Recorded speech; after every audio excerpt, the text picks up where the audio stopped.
helps to, maybe someday the casters will get paid. Maybe someday the prize pool will be outrageous. Maybe we will up the production level so much that you think you're at a DreamHack. Never know what could happen. Go check it out on the Patreon. It's all detailed there. All kinds of cool perks. Definitely just you have $1. Just throw it in there. In any case, we do have spawning at the bottom section of the Dusk Towers. It is the Blue Terran. Cosmic Cloud, Juggernaut Jason. And his opponent up here, playing in the very similar to blue, but not quite blue, teal. I think that made sense.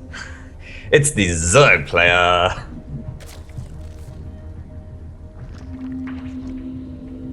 Imperative Gaming, Sacrilege. Nicely done. Hatch first in a pool to gas for the Zerg player. In the meantime, we do have a Reaper expansion on Dusk Towers, one of the most popular maps on the planet Earth, which is the only planet where StarCraft is played upon, so, a little bit biased. So far as we know. Yeah. Ooh, actually, that's a good point. If I were an advanced on the other hand, species, I feel like the other planets have been putting in a very poor showing to Miss Universe, at least, so yeah, we can more or less discount their that's true. abilities in the obviously far superior championship systems of StarCraft. Yeah, for sure. It is a bit unfair, right? It's none of the non-human species get to compete. I mean, even on Earth, non-human species don't get to compete in Miss Universe. It's pretty much humans only. It's very unfair. It's about like, two you're the most get to compete in the World Series. Yeah. Oh, yeah. I think that's maybe even more funny that's happening. I think so. Eddie Izzard has a nice little bit on the World Series. Yeah. But in any case, we do have a bit of Reaperage coming through. He did opt for the 4-ling defense. Ooh, I'm sorry, 6-ling defense here. And running into flying away. Yeah, a bit of a trouble. Yeah, they do have this little silly animation. My favorite animation though is the Queen. When the Queen gets hit by a Reaper bomb, it's just like whoa, whoa, and then lands. It just looks especially silly. Like it looks fine when they're actually traveling, but when they just get kind of pushed up against a hatchery for a couple seconds and they're just kind of like flailing in the air, it's a bit funny. All right, gonna sneak in over here and try to get a drone. Will not. Throw some grenades and what? Get out of there. Nice Overlord positioning. If you're having trouble dealing with the Reapers, just send this Overlord right into this spot over here, and it helps immensely dealing with the Reaper. It's amazing what Overlords can do. Speaking of which, got a nice little Overlord clamp set up for Sacrilege, so at the opportune moment, he will send them in. Sacrifice them for the good of the swarm. To see the strategy of his opponent. Yes, indeed. Scouting can be everything in StarCraft, and Sacrilege hasn't been able to do too much despite this Reaper. This could be a crucial moment, though, roughly when all this... Oh, scouts the perfect, spire. Yeah. Beautiful. And it's a 2-base spire. Base. Knows that it's a 2-base spire. Gonna be able to micro really well off this creep, but... in the meantime, gonna start preparing for that spire, building a Liberator. And I mean, so far, pretty much perfect scouting there for Jason. Sacrilege's own scout comes in, doesn't really quite get as far, doesn't see that 3rd base, but it does manage to spot the starport, so at least he gets to the tech. Oh, nicely done there. And other Overlord kind of in position if he wants to go ahead and scout the timing of that 3rd base. This is a rematch. The score was 2-1 in favor of Sacrilege last time around. This is the first game of the decider match of this group. So last match of the night. Last time we'll see Dusk Towers this evening. Unless, you go ladder right after this, in which case you'll probably run to Dusk Towers a lot. Or the map crashes. Yeah. And we have to reload from replay. But, yeah, that'd be unfortunate. 6 muters on the way, but Jason already has a Liberator out. Will most likely have that 2nd one on the field by the time they arrive. And of course, missile turrets getting thrown down. Plenty of Marines. Man, it's so hard to make a wall over here. Look at this. He's just like stretching it so thin, trying to get some kind of a a semblance of a wall going on at that natural expansion. And now that the Mutaswell is out, 6 Mutas, 7th on the way, gonna finally take that 3rd base. Yeah, and I mean, having Jason taking the 3rd base at this time is, I guess, the best Sacrilege can hope for in the circumstances for his Mutas, because Jason now has to spread himself a little bit. Liberator.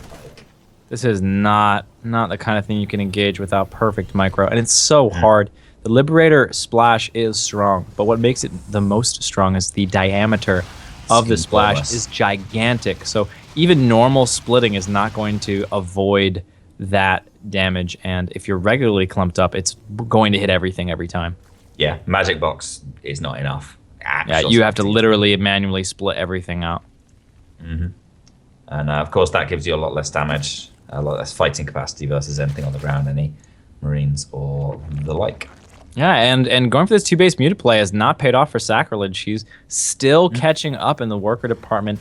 All this time, Jason has been ahead in economy and will remain so, I think, for quite some time. I'm going to start that depot wall going on. These 2 Liberators should be enough.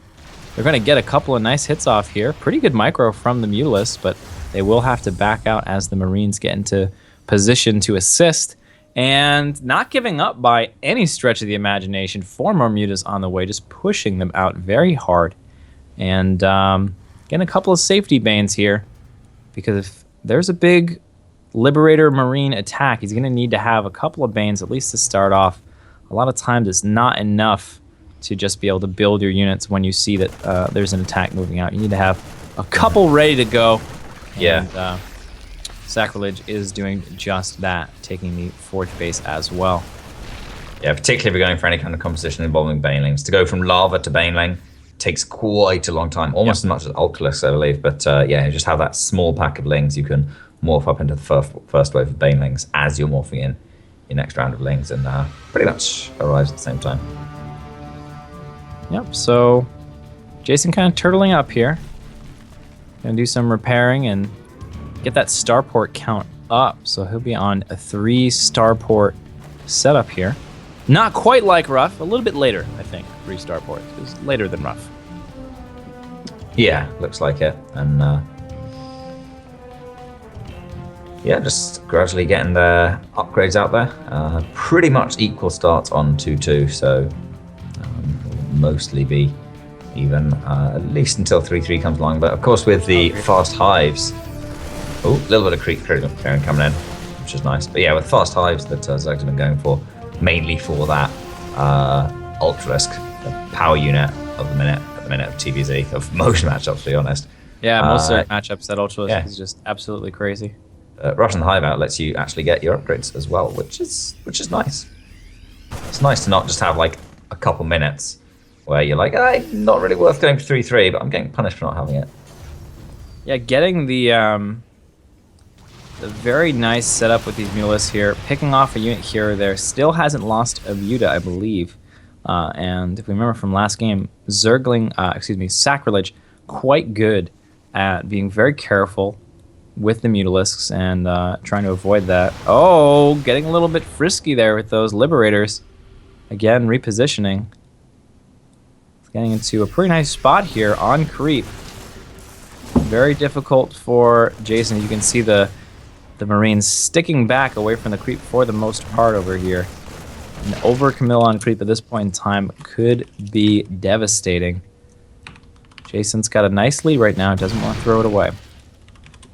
Yeah, he doesn't want to be too overconfident there with that, but and because Sacrilege has a pretty nice setup here, lots of little groups to flank, and Jason doesn't really want to get too close into that. Group of Liberators going Overlord hunting, managed to find themselves a couple, but I like the fact that Sacrilege has this Overlord on the gold base as well. Not somewhere a lot of people would think to check all these extraneous bases. I feel like there's some on Orbital Shipyard as well, in similar positions where people seem to forget about them. But Adrenal Glands coming in, the Ultralisk Cavern on the way as well. Oh yeah, he's bringing his Mutas back. He realizes he needs everything to be able to defend this. All of the Banelings coming in off creep though. Nice. He's gonna run into these Mutalisks. And there we go. Unfortunately, the Liberator count is way too high. The Mutalisk count gets obliterated almost immediately. Switches over to Corruptors. He's getting that Adrenal Glands, like you said before, and going to go ahead and suicide a lot of these Banes in to get the remainder of the damage, whatever damage can be gotten here. He's going to try to run away from all of these zones.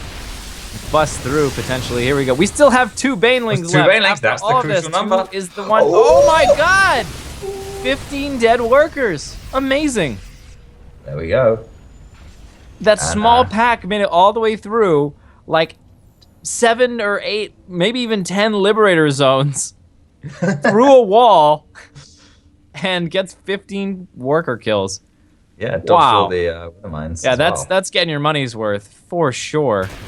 Nicely done by Sacrilege here, and he is getting chitinous plating, adrenal glands, and ultralisk, all those late game tools Zerg needs to crush a Terran into the earth. But I mean, Jason's advantage there is he's got that high Liberator count, which are just out there skirmishing, trying to push away these overlords. Oh no, where are the Vipers? Found the rally point.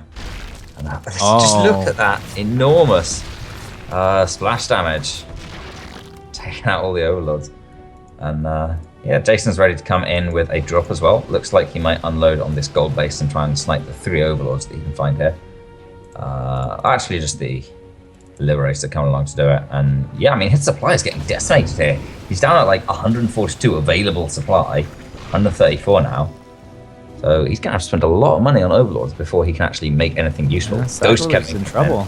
He's getting a high Corruptor count up. It looks like he's gonna be on 8. Still not really what he needs right here.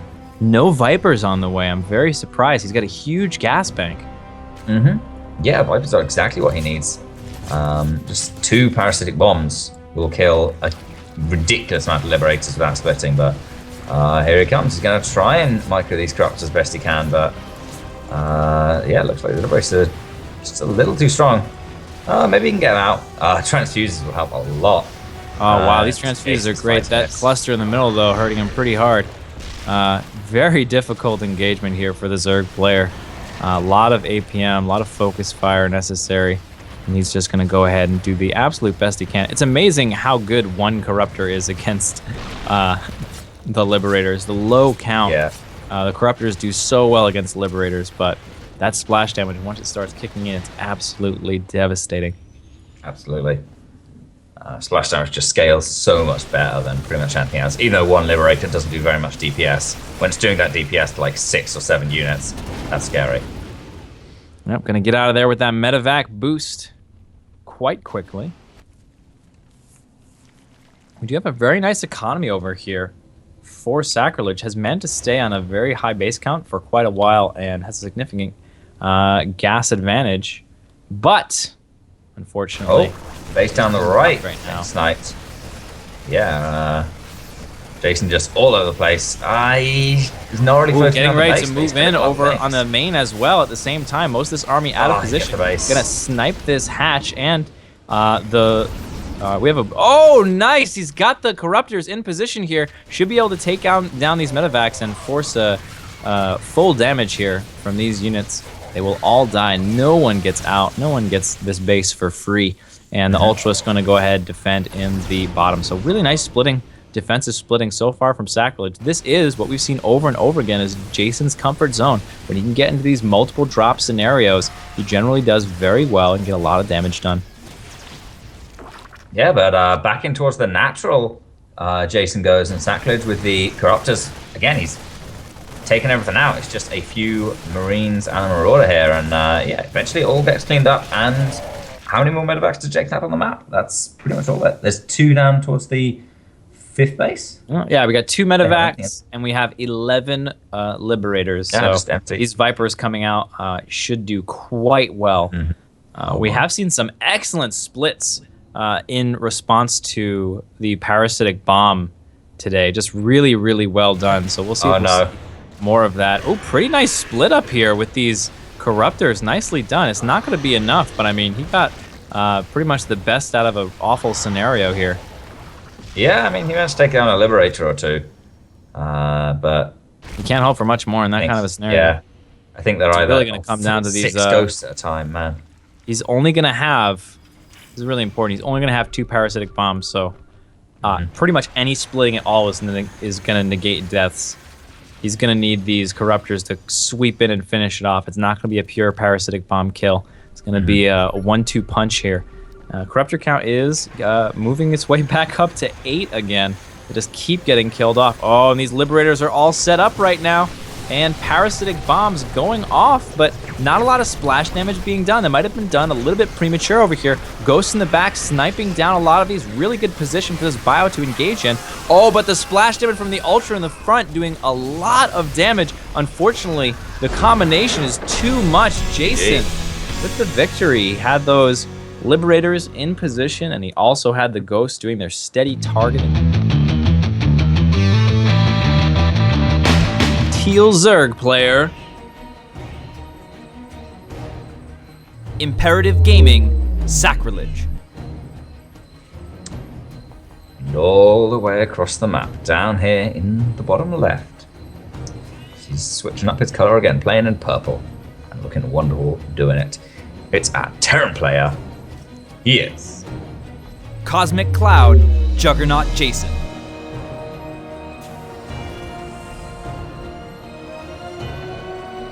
Alright, so for our Terran, got a Rax into Gast. That is oftentimes indicative of that fantastic Reaper expand that we all know and love. In the meantime, across the map, got the beginnings of a hatch gas pool, looks like. No quick move for a quick third. It's something you can do on this map because it's quite large, but it's not always the case. Yeah. It always does pose a little bit of a risk if you just happen to get scouted first and they're doing a Reaper expand. Some of the rush distances on Ruins of Ceres aren't ginormous. This one is kind of. Yeah, it's kind of the longest rush distance in the game, so relatively big. Pretty much. So yeah, I mean, I don't think Jason's Reaper is going to get to Sacrilege's base in any kind of reasonable time. But no, hey, it's still and the cool thing about like the Reaper versus pool timing, so for the queens and those initial lings to come out and defend, is really tight. If you can delay that Reaper by a small amount with your scouting drone, or you just spawn on an advantageous situation where the rush distances are long, there's not going to be a whole lot of time where the Reaper is hanging it in your base and there are no queens to defend. And queens really are those units that say, okay, Reaper, you've had your fun. It's time to go away now. You can skirt in and get some scouting done, but this is kind of over. Going for those 6 lings again is Sacrilege, and we'll have to see any madness of 2-base Spire play, or we see that double queen come out.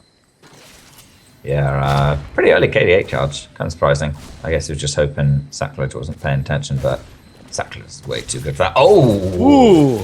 That was that very could have close to a surround. Yeah. Be very careful. They're hunting for a Zergling. Doesn't get it. And like you saw before, almost no time where you're hanging out with the with no queens and you got the Reaper in the base and you only have to micro against the Zerglings. Almost 0 time for that. So it looks like, ooh, what you can do though is mess with this expansion timing. If you can get in place in time. Oh, nicely blocked. So frustrating to deal with. Nicely saved over here. He's gonna cancel. He's gonna run through. Oh my god! And blocks it again. Is he gonna get the kill? Oh, just barely not. Totally worth the Reaper, I think, to go ahead and delay that expand almost as much as he did. He is gonna miss out though on some of that scouting information. Some people might argue that scouting information is much more valuable. Yeah, but what he does see is the 3rd base, which is gonna really kind of narrow down the options. He knows it's not going to be a really super fast 2-base Spire rush like Sacrilege tried to pull off last game, because there's the 3rd base, all that minerals. Oh, wow. Somewhere. So nicely split off against this Widow Mine, but it's not going to matter. Very quickly dispatched with these Marines are the Zerglings. Going to start that wall up. 3rd CC already done and turning into an orbital. And we do have Tech Lab. Looks like Tech Lab Barracks coming down here. So very likely to move into bio as the first Liberator begins. Yeah, most likely the certainly the more common composition, though not if you ask Ruff, I guess. If you're looking for advice on standard styles, that wouldn't be my first source of advice. It's like Ruff, how do I play standard? Well, first you go Mass Raven. Wait, what? Is this an no. Listen. You go Mass Raven. And then it's like, Ruff, that's not standard. He makes his own standard. He marches to the beat of his own snare drum. Yes, he does, and the world is a little brighter for it. But, Yeah, absolutely. Yeah. Anyway, it looks like Sacrilege. I think this was the map. This was the map Sacrilege picked to win up on before, if I remember correctly, in the first series. Yeah, and he did it with this similar sort of Lingbane Mute style. This game, his upgrades are nice and timely as well. He'll be pretty much coming towards finished on his 1-1 by the time these two eBays start finishing up. So yeah, as long as he can keep that going, he'll be 2 upgrades above his opponent for almost the entire game here. And very, very powerful. Nice. So we get a little bit of Liberator harassment coming in here. Can be nice, very interesting. Successful. No Spore Crawlers in place, so 3 free workers. Nicely done. A lot of lost mining time here. Oh yeah, lost gas mining time as well. Just boxing the whole. Yeah, a little bit sloppy here, but against the Liberators, you got to keep going back and forth. It can be very difficult to be on top of the very accurate splitting, sending an additional 8 workers over to mine the natural while this kind of thing is happening, and totally getting the most value of everything. Starting that 2-2 up right away. Gonna go ahead and scout the Spire, but that's not any surprise on this map. Huge open cross positions. The super mobile Lingbane Muta composition is going to perform very, very well on this map. Yeah, right. It really will. Making the most of that mobility and of course those airspaces, but the mineral lines actually back out onto the main and natural really help. Both Liberators and Mutas, really. Yeah, and I really love that Sacrilege is really is keeping up on his creep spread in a major way. It's so important on larger maps, especially to get this, you can see, a sort of horizontal creep spread where it's not just towards his enemy, but it's to either side. And that can be so, so helpful once those drops start coming in. And Jason has shown time and time again that he really, really likes these drops, and he's been very successful with them this evening. Yeah, he's been absolutely microing them up and down the shop. Even though Sacrilege did a great showing in defending the last game, when Jason was actually like lifting up and dropping and start stepping back with 3 drops practically all at the same time. Totally, like phenomenal multitasking out of Jason. It was really impressive. And it's going to be pretty good again on this map when he gets into that swing of it. Man, just cleaning up this creep, loading up another drop back at home. And with the Mutalisks, though, he might actually have that multitasking tested. Might end up becoming disadvantaged if he tries to commit too much to these drops, and the Mutalisks do too good a job of cleaning it up. But yep, nicely saved. A little bit scared for those units in the medevacs there. Running away from those Mutalisks. Gonna be safe for the time being. And it's been a lot of time for the Zerg player to get drones up. We only see 62 drones. Is building 8 more now. Yeah, wow. 2-2 finishing up as well. Also keep in mind that Jason's 2-2 didn't start. Not 100% sure why. He's got an armory, but he's been really focusing on cranking out units over the upgrades for the time being. So that's a really large advantage for Jason, especially with this hive finishing up 3-3. It's kind of weird. We was like 3-3 bio. Oh god. Now it's 3-3 melee for Zerg. And the Terran kid. Oh, no! Oh, and he's gonna get these other ones too. Oh my god, Sacrilege. With a bad rally. That's what happens when you egg hotkey your Mutalisks and you're not super vigilant on the minimap. If you're gonna egg hotkey Mutalisks in this kind of a style, you have to be so on top of that. And Sacrilege fell short there. Jason's got this incredible push coming up. Banelings coming in. The Marines are falling back. And it looks like, that Widowmine finishes Widowmine all shots. the rest of those initial banelings off quite quickly. More banelings in position here, but no links to support them, and just 3 Mutalisks. This is looking like a very powerful push from our purple Terran player. Yeah, and Jason's going to have all the time in the world practically to actually set up a nice engagement. It will be on creep, but nice splitting back. The Widowmines, though, not recharged, and so many banelings are going to crash through here and clean up most of what Jason's got, but as the dust settles, Jason still has a decent few more units, and Sacrilege has next to nothing.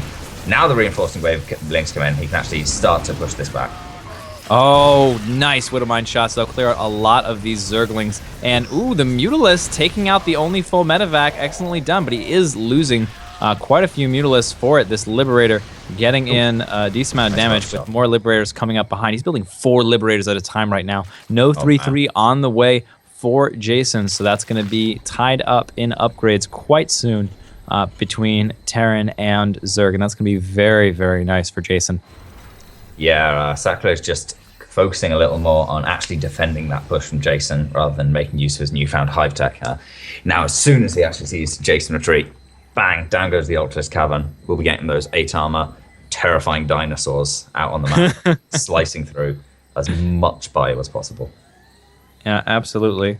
Still no 3-3 on the way. The hive is done. Ultralisks. Mainly, you really got to worry about that chitinous plating. That's really where it gets crazy, more so than pretty much anything else. And the 3-3 is nice. We are seeing 3 armor on the way. Prioritizing that armor, very important in this kind of a scenario. The armor is really what makes the Ultralisk so frightening. I would have gone for the chitinous plating before +3 armor, though. Yeah. Because that's Ultras to where it really matters. You get +4, and if I recall correctly, it's quite a bit cheaper. Yes. And faster. Yeah, it's I mean the level 3 is 300 gas for Zerg, and I believe chitinous plating is 150, so half. Sounds right. Is quite a bit, especially when you're trying to squeeze out more Ultralisks and Corruptors at this stage in the game. Yeah, definitely when you're getting this gas-intensive style, and particularly when you haven't actually managed to quite secure a 5th base yet. Currently, Jason Sacrilege, even on bases, it is a little bit difficult to figure out where you go for that 5th base, as well, as anyone on this map have to start expanding into the extra. Oh my god, the splash of those Liberators coming through. It looks like a couple of pretty low ones, but that splash radius is amazing. Absolutely powerful, crushing through there. And interesting, setting up a position on this high ground while he sends out the drop, just barely skirting the vision range of the Zerg player here. Yeah. But, and here we have it. This is what we'd like to see from Jason. Up in the top, double medevac drop. The entire army moves north. In the meantime, we do have a drop going into the main to hit the major tech areas of the Zerg player. So powerful. Gets the hatchery. Is even going to move in, going to try to focus down some drones. Gets a queen, couple of drones here, trying to keep away from that spore crawler. Finishes it off. He's going to be able to jump right out of here, no problem. Other medevac ready to jump in if necessary. Nice defensive force by Zerg over here, left by Sacrilege. Has done a pretty good job in splitting up forces when Jason gets his multitask going, but losing that hatchery was a big loss. Yeah, that really stings. He is securing another one up the top left, of course, retaking that one as well. But these medevacs are still out there. They're still a menace. Not to mention Jason's main army, which is just will keep on growing. Every time these drops get taken out, Jason's going to queue up a bit more bio at home until he feels comfortable with a big push. And, nicely done here. It looks like the chitinous plating and the melee, the carapace actually time up quite nicely here. Going for that +3 armor because it takes so much longer to get. Long-term strategy here for Sacrilege has paid off quite well. And he's got those full 8 armor Ultralisks on the map, ready to do some damage. Ghosts on the way. The Liberator count is at 13. So Jason's really going to need to... He needs the Vipers. He needs a high Viper count, like 3 or 4 Vipers. Yeah. But here he comes, getting off creep, and the Liberator splash is just oh my god. but Liberator's further back, absolutely crushing through the Corruptors. The Building one is Viper now, but it looks like it's way too late. Big swell of units, though, on the ground, performing quite well without the assistance of the Liberator. Gonna cancel this planetary that was being built in the middle. Nice positional planetary fortress there. Steady targeting down. Dealing some damage over there to those Ultralos, but lots of damage being done. This base being taken out. Very important base. Another important base over to the right side. Looks like he's going to make a run for it, but it's going to be tough. He does. Let's see if he has the adrenal glands. He does not have adrenal glands at all. Going to have to run away from that immediately. And it has killed 25 workers. Very strong. Killed an important base, a mining base, as those are getting more rare as time goes on. And Jason was stuck on his side of the map. Keeping all of that in mind, Jason's up in supply majorly right now. His army is much more cost efficient, and Sacrilege really needs to buy some time to get the tools he needs to deal with this Terran army. Yeah, it looks like he's gone up to 4 Vipers, so that's going to help him out a lot. But the great thing about these ghosts is not only do they deal with Ultra's great at steady targeting, but one EMP could pretty much end Sacrilege's hopes in combination with this terrifying force of Liberators in the sky. Yeah, absolutely. And he's getting quite the ghost count. This is almost reaching Ghost Viking. Excuse me, it is reaching Ghost Viking counts of old. We have 20 ghosts on the map, 3 more. That'll be 23 ghosts, 11 Liberators. This is awesome. This is like, it's like when you went pure Ghost Viking against Protoss, except it's Liberators. And oh, the EMP. He's hunting for that EMP. Oh no, he gets the snipes off. He's sniping the Banelings. Oh, he was considering some steady targeting there. It did end up pulling up. Go. Oh, steady targeting on all of these units. Oh my god! Man. Amazing! Oh no, no splits at all! Oh no! Everything goes down! The EMP did not hit. He was going for the steady targeting, but it took too long, and his entire air army is decimated. He's got a lot more steady targeting to go, so maybe these ghosts can carry it home for them. It's absolutely possible. 21 ghosts are nothing to joke about. He's coming in over here, getting some more steady targeting off. I mean, it doesn't even look like they're shooting. It's just everything evaporates in front of them. GG, well played. Ghost power. Jason is victorious. Yes, he is, and our 2 turns move on. Thanks for watching the video. Please subscribe to support the ASL by hitting the button now.